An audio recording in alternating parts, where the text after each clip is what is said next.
In problem 2, you read right triangle WXY is shown in the diagram, and we're asked to find WY.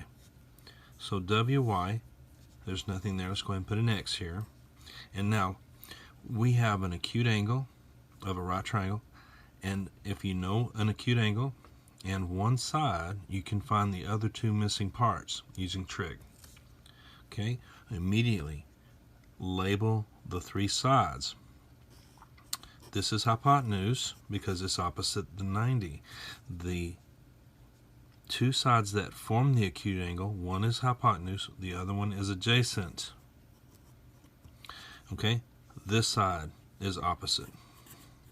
We're not going to use that. We're going to work with these two. And you ask yourself, what two sides, what trig function uses adjacent and hypotenuse? That is cosine 45 degrees, and that is equal to adjacent divided by the hypotenuse.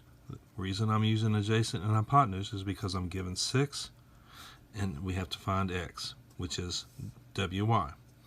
6 over x, comma x, mean you 3-1 that.